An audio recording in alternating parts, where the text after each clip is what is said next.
உண்மையிலே உங்களுடைய பார்வையில பிரம்மாண்டமாவும் பிரமிப்பாவும் நிறைய நிறைய சண்டைக்காக இருக்கு. நான் பண்ணது பர்டிகுலராக 3 ஆக்ஷன்ஸ் தான். இன்ட்ரோடக்ஷன் நான் பண்ணியிருக்கேன், கிளைமேக்ஸ் நான் பண்ணியிருக்கேன், ப்ளஸ் இன்பிட்டில் ஒரு சின்ன சின்ன போர்ஷன்ஸ் வந்து ஃப்ளாஷ்பேக்கில் பண்ணியிருக்கேன். சேனாபதி போர்ஷன் பண்ணியிருக்கேன். சேனாபதி போர்ஷன் தான், மேக்ஸிமம் சேனாபதி போர்ஷன் தான். ஸோ அது இல்லாமல் நீங்கள் சொல்ல வச்சுக்கோங்க மற்ற மாஸ்டர்ஸும் பண்ணியிருக்காங்க. ஸோ அந்த சீக்வன்ஸ் வந்து நமக்கு தெரிஞ்சிருக்க வாய்ப்பு இல்லை.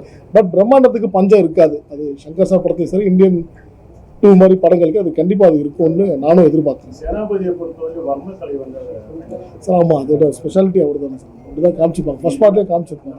அது சார்ந்தவர் தானே, அது ட்ரெயின் பண்ணவர் தானே சார். முன்னாடிலாம் மாஸ்டர், அதாவது இப்போ வரைக்கும் கூட டான்ஸ் மாஸ்டர், ஃபைட் மாஸ்டர் 2 பேருக்கும் தான் வந்தவொடனே ஹீரோயினாக காலை தொட்டு வாங்கிட்டு இது பண்ணுவாங்க. ஆனால் சில மாஸ்டர்ஸ் வந்து கொஞ்சம் ஹீரோ சரியாக ரெஸ்பான்ஸ் இல்லைன்னா பழி வாங்கிடுவாங்க அப்படின்லாம் பேச்சு இருக்கும் முன்னாடிலாம். இப்பயும் அதெல்லாம் இருக்குதா?